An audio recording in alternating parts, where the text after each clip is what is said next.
Hey everybody, it's Rabbit. Welcome back to the channel, and today we're going to be wrapping up our 4-part CAS guide with its conclusion, how to shoot down the planes and helicopters that we've been trying to give you some tips and tricks on how to fly to up to this point. And the first and most basic tip I'm going to give is just to shoot at planes. This is actually a big problem with especially a lot of newer players. They simply don't bother shooting at planes even when they have nothing pressing to do. If you're not currently engaged on the ground, you might as well take some pot shots because who knows, you might connect. And sometimes you even knock them out with really dumb stuff like artillery. It turns out everything in War Thunder is a projectile, so a plane can be knocked out by literally any weapon. You just have to shoot at them, and really all it takes to land those hits is some practice. The first general tip for running dedicated AA though is simply to move out of your spawn. This applies to low tier and high tier, however depending on the map you might not necessarily have this option. Not every map really facilitates this, so it is situational, but the first place that any plane or helicopter will go looking for anti-aircraft to try and neutralize them so they have free reign is going to be the spawn, so if you're not there you can potentially ambush them from unexpected angles. And there are quite a few locations on maps that it's not that hard to get to where you can actually see the enemy's air spawns or the helipads, so you kind of see them from the time they spawn in, and it makes it a lot easier to keep track of where the planes are, rather than trying to stay in a position where you can't necessarily see the enemies as they're arriving. As far as low to mid-tier gun CAS, the big thing is looking at the ammunition belts. Now, the high explosive and incendiary belts seem like they would do the most damage to planes, and they kind of do over the long term. A good hit with a high explosive round will probably cripple a plane to where it can no longer continue flying. However, it doesn't kill the plane right away, and if the plane is bearing down on you, that's not super helpful. So generally speaking, I do run armor-piercing belts because they have a much higher tendency to rip off wings and also kill the pilot outright. But this is kind of a case-by-case basis. Additionally, the armor-piercing belts do give you some more versatility if you're going against, say, ground vehicles, because they do at least have some penetration, whereas the high explosives are basically useless unless it's an open top. Now, there are some ammunition in the game called VT fuse or variable time fuses, or proximity fuses as they're commonly referred to by players. These will detonate if they get near aircraft, and you should always use these where they're available because it turns out not having to directly hit the aircraft is actually a really big advantage. Now, one of the biggest mistakes I see players making, especially at low to mid tiers with gun-based anti-aircraft systems, is they will start shooting far too early. You'll see people shooting 4, 5, 6 kilometers out, and you're not going to hit a plane unless you're just an absolute savant with gun-based AAs or unless you get insanely lucky. Realistically, most gun-based anti-air, unless it has a proximity fuse, is kind of ineffective outside of like 2 kilometers. So you want to wait until the aircraft is relatively close. Also, you want to wait until the aircraft is flying in a straight line, ideally with its attack run, because then it's a lot easier to lead. You know exactly where it is, it's not doing any unusual maneuvering, because it has the line up on its target to drop bombs, fire guns, release rockets, whatever. On top of that, when you start talking about manually applying lead, the biggest tip I can give is if you're not hitting the target, apply about half again as much lead, about another 50% on top of that, because it's a lot more common to underlead aircraft than it is to overlead them. Helicopters are a little weird because you mostly just shoot straight at them, maybe a little bit ahead of them, because helicopters don't tend to move anywhere near as fast as planes. But broadly speaking, a lot of the unguided gun-based AA, it is a lot more common to underlead than it is to overlead. Now, as you start going up in battle ratings, you'll start getting access to vehicles that have a lock-on system that can apply a lead indicator. It will actually show you at the bottom middle of the screen if you have a lock-on what button presses you use, but it's also pretty good to check your button mapping for that kind of thing. When you do, you will get a box, and then in front of the box you'll have a line with a little circle. The circle is generally where it's telling you to shoot. However, as I kind of discussed earlier, outside of about 2 kilometers, this isn't terribly accurate, especially with guns that don't use things like proximity fuses, so you still kind of want to hold your fire with guns until they get relatively close. On top of that, if the aircraft is maneuvering, the box will have trouble keeping up with it, and especially if you have things like helicopters that can drift a lot in the air, the box will kind of struggle to put your rounds basically where you need to, so you need to keep that in mind. Now, some vehicles with a lock-on system use an optical system, some of them use a targeting radar. It kind of just varies from vehicle to vehicle. It is important to remember, and this is something that will come up later, if it has a targeting radar and that's what's giving you the lock-on, Then as soon as you lock onto the enemy with this system, if they have a radar warning receiver, they will get a radar warning.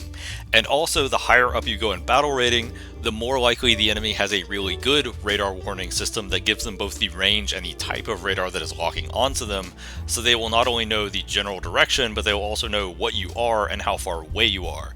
So you do want to kind of keep that in the back of your mind if you have systems that have a radar lock-on system.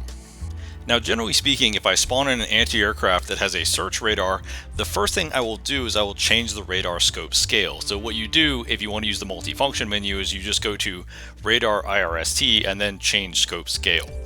This will increase your search range from about 10 kilometers to about 30 kilometers. It varies a little depending on the radar set, but it's usually not that different. And the big reason you do this is because the air spawns on battle ratings where you have radars is about 12 to 13 kilometers away from the battlefield. So in a normal mode, you won't actually see the aircraft as they spawn, but if you expand it to 30 kilometers, you will generally see them as they spawn in, even though they might take evasive actions or whatever. You at least know that an aircraft is there. So that's at least something that you should always do when you spawn in with any anti-aircraft. Another thing that you can do is change between radar and IRST. Now, this is not necessarily mandatory and it isn't always the best idea. What IRST is infrared search and track. This will actually track the heat signature of the enemy aircraft. The advantage of infrared search and track is it doesn't give the enemy a radar warning system, so it won't trigger that and they won't necessarily know that you locked onto them. However, if they do start flaring, it can potentially confuse this system because the system is looking for heat signatures. So IRST is good at close to medium range. It doesn't necessarily have the same range as a tracking radar, and it is good because it doesn't necessarily give the enemy a warning that a missile isn't coming the way it would if you were to lock on with the actual radar set and try to guide the missile that way. So that is something to keep in mind. I don't think IRST is demonstrably better in every situation. You kind of just have to take it on a case-by-case basis. Now, next up, we're going to talk about the infrared missiles that you can get in the game. Now, the infrared missiles are going to be things like the American Stinger is probably the most common, but you also have the Mistral, you also have the Igla, stuff like that. Now, these kind of missiles, you have to warm up the seeker first, and then once you've warmed up the seeker, you lock it onto a plane by directing the seeker at it, and then you can fire the missile. It's important to note there are two types of seekers. You have a caged seeker, which only looks at a specific point, and an uncaged seeker, where the eye can actually look around within a large circle. So for the uncaged seeker, you will see a small circle in the middle and a big circle on the outside. The big circle on the outside is the maximum area the eye can look. The advantage to these uncaged seekers is that you can have the missile lock onto a target and then aim the missile in a way so that it is ahead of the target so that it has less to lead. Additionally, one thing I've noticed is that the missile tries to fly in front of the target, but if a plane is flying towards the ground, in front of the plane will be the ground. So one thing I commonly do when using these uncaged seeker IR missiles is I will lock the target and then I will fire the missile intentionally up. And in this way, it actually corrects down into the plane easier than if you were to just fire it straight, where it often just plows into the ground without hitting the plane. Now, one feature that was added as of the last update was the ability for several IR systems to also use optical tracking.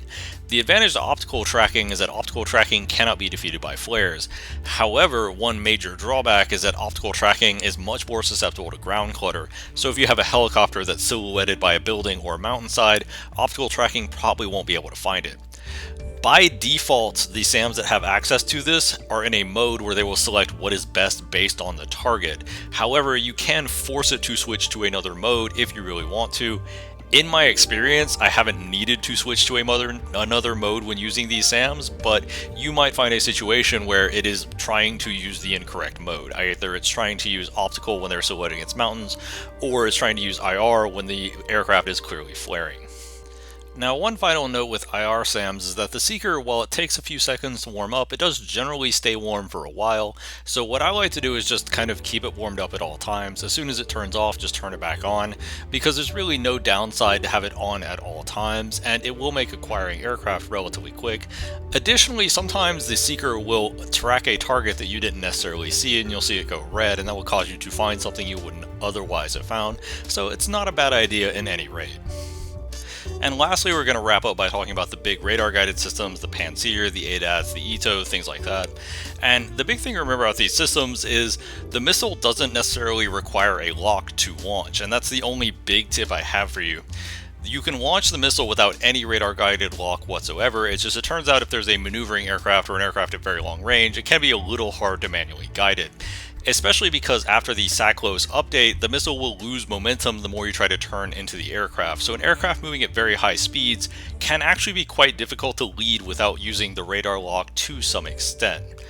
Now, these systems in general are going to be some of the most reliable ways you have to counter things like high-flying jets or helicopters that are really extending their range with some of the longer range surface-to-air missiles.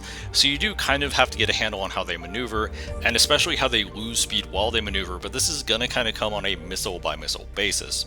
One thing to highlight is that some of the newer systems, specifically the Pantsir and the Tor M1 available for China, do have a semi-automatic lead feature.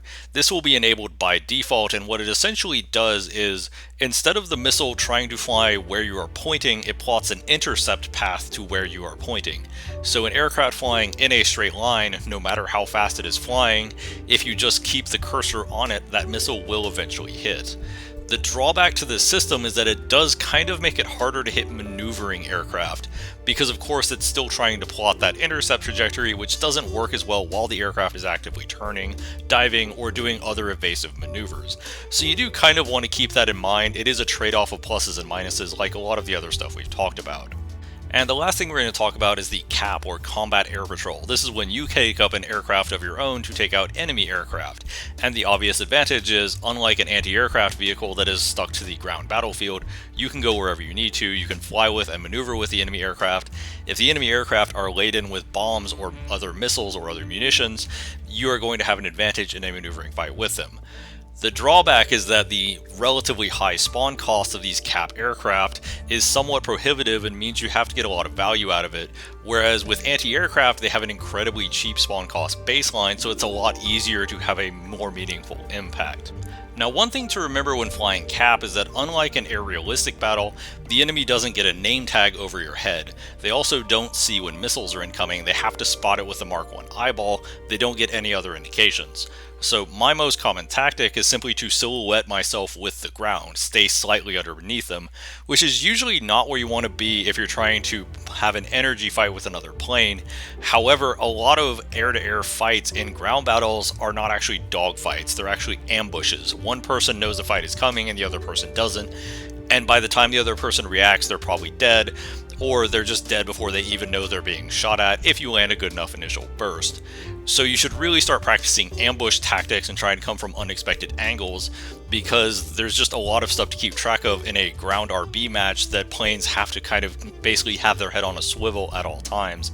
And if you can come from a weird angle, you can easily get a free kill. One thing that I would also generally do is, if you are flying an aircraft or a helicopter that has a radar, if you're hunting specifically other aircraft, I would turn that radar off. Typically, if you have a radar, the enemy is probably going to have an RWR, and they're going to know you're there. If an enemy attack helicopter sees an F-15 and they know their team doesn't have F-15s, they're going to know somebody's out to get them. So you definitely want to use your radar to find targets if you need to, but I would use it sparingly, and I would definitely have some means of turning it off rapidly if you need to. Additionally, air-to-air missiles get significantly more powerful in ground RB because, as I stated, the enemy doesn't get any real warning. And on average, a lot of the players that go into ground RB matches don't have the most experience, and they tend to just fly right into missiles, especially things like semi-active missiles, such as the American AIM-7 Sparrow. So I would definitely prioritize taking out at least a handful of missiles, because generally speaking, opponents react much less intelligently, they're a lot less likely to spot them, and they are often just free kills. And that wraps up our CAS guide, everybody. I hope you enjoyed it, hope you learned something, hope you had fun. If you did, please leave a like and subscribe. Those are always welcome. This really helps out the channel. And as always, danke bitte, tschüss.